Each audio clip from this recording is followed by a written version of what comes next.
Hey guys, Tina here, welcome back to my channel. Today's video is a very highly requested video by you guys. I asked you guys in my New Year's Eve makeup tutorial if anyone wanted to see a contouring tutorial, and a lot of you guys commented and said yes, so thank you for those who left comments. So here it is today. If you guys are new to contouring or haven't quite mastered it yet, keep watching and I'm going to share with you some tips and tricks.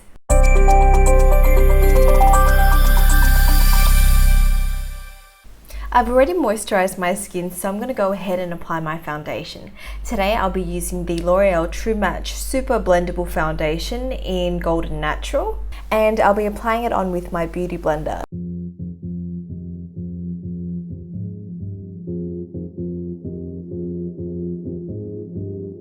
After that, I'm going to conceal and highlight my face using my L'Oreal True Match Concealer in Vanilla.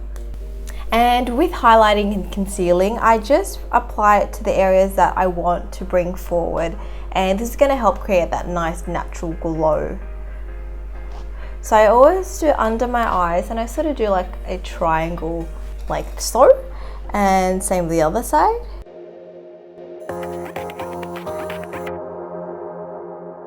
I also have some redness under my nose, so I'm going to conceal there. Also, I like to bring my chin forward a little bit and just apply it underneath here.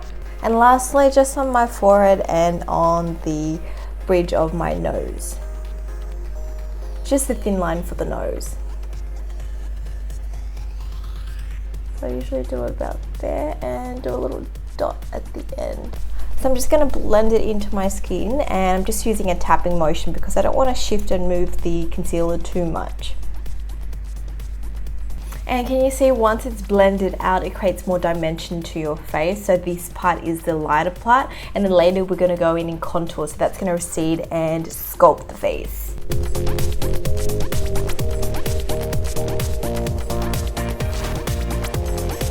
Cool, so now that I'm done with that, I'm going to move on to contouring.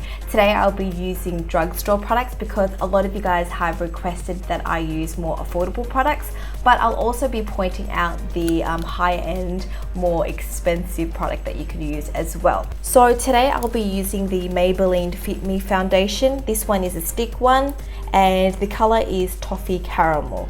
So this is an actual foundation because I couldn't find any cream contouring products, but it's just going to work the same, and it's pretty affordable. Now, if you want a high-end product, I recommend the Stila Shape and Shade Custom Contour Duo.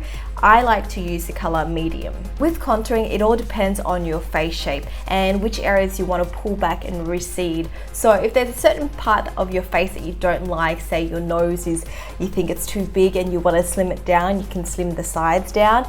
And same goes for your forehead, for your jawline, but basically the ideal face shape is the oval face shape. So if you just draw an imaginary oval on your face, like so, anything outside that oval you can pretty much contour if you're going for the ideal face shape. Otherwise, you can just customize it to your own face and hide the areas that you don't like, or bring out the areas that you do with highlighting. So each person is going to be very different. Today I'm going to show you guys on my face shape and what I would do to sort of define and sculpt my face. It could be different with your face though, so keep that in mind. I always like to start contouring underneath my cheekbone. Now, everyone's face is different, and a lot of people like to do the fish sucking face like so, and they find where their cheekbone is and just place it into the hollows where that gap is, and you usually just contour there. Another trick that I like to do, and I find that it's easier because when I do it on clients, sometimes getting them to do the fish sucking face isn't the best. I'm going to start off at the top of my ear and visualize a line coming down to the corner of my mouth. So that's the line that I want to contour, but I'm going to stop where my pupil is so then I don't look too sucked in. So I'm going to do that now.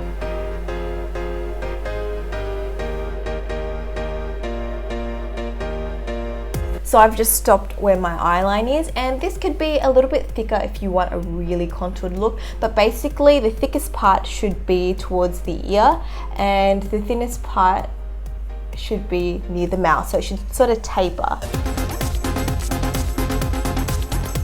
Cool. So keep in mind that if you go too high or too low, you can look out of proportion, so just make sure you remember that tip of the ear to mouth line.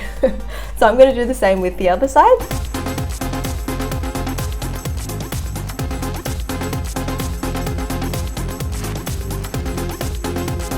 Next, I'm going to move on to my forehead. Now, I always like to sort of contour around the perimeters.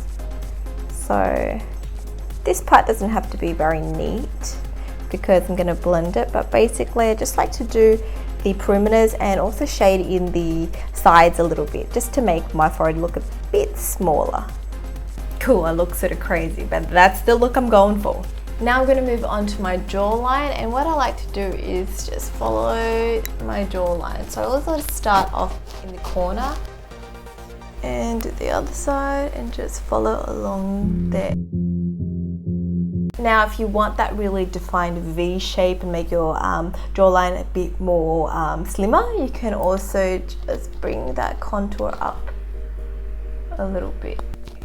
Finally, I'm going to contour my nose. For this, I'm not going to use the stick directly. I'm going to grab a brush. I'm going to use my Sigma large shader brush, E60. And I'm just going to grab some of that product onto my brush. Now for this, you want to use a flat synthetic brush because we're using cream products. And I'm going to draw 2 lines on the sides of my nose. So the closer that I draw those lines, the slimmer my nose is going to look. The further apart, the wider my nose will look. So I want my nose to look fairly skinny. So I'm going to go ahead and do that. I usually start off at the eyebrows and then just draw those 2 lines down my nose. So a good trick if you want your nose to look lifted is just to apply a bit of that cream contour underneath. And if you feel like you have wider nostrils and want to make them look a bit smaller, you can just apply a bit of that contour on the sides. Cool, so I look a bit crazy, but that's the look I'm going for. Now it's time to blend it all out. Keep in mind that when you contour, you can obviously blend as you go, so you don't have to map out your face completely first. And it depends on the products because some products dry quicker than others. This one is still blendable though, so I'm going to go ahead and grab my beauty blender and just blend it all together. Again, when I'm blending, I don't want to move and shift the product too much, so I'm just going to use tapping motions. When you blend the contour around your forehead, make sure you just blend it up into your hairline so there's no gaps.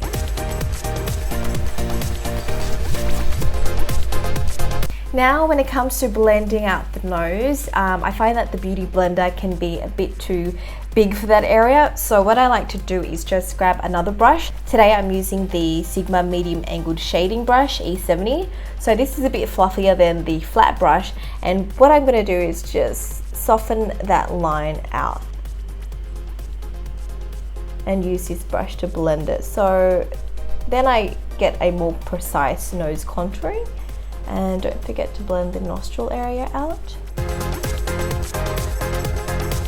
Once you've blended out the contour lines, you would notice that your face looks more sculpted and possibly even slimmer looking. So you can just go ahead and set your base and everything on top with a translucent powder. Or if you really want to amp up the contouring a little bit, you can go in with a bit of contour powder to set the cream areas. Today I'm going to show you guys how to do that with the Maybelline Master Sculpt. So this one here is the medium dark shade. Now it does come with a little brush, so I'm just going to dip that into the dark areas and just a little bit of that, not too much. Basically I'm just going to apply it over the areas that I applied the contour. So that's just going to help set it and make the makeup last longer. So once the contoured areas are set, I'm just going to apply a bit of the highlight shade onto the high points of my face. So I just apply it on the areas that I concealed. And that's pretty much it. Now let me just show you the before and after so you guys can see the difference. So that's it to this tutorial. I hope you guys have enjoyed another one of my videos. Please leave any comments and suggestions for future videos below. Maybe you guys want to see like some more smoky eye makeups or maybe this green smoky eye. If you want to see it, comment below and let me know. Also, if you haven't already, make sure you subscribe to join my family so then you get updated when I upload new videos. And I'm going to try to upload more than once a week this year. So wish me luck. I'll speak to you guys next time. Bye.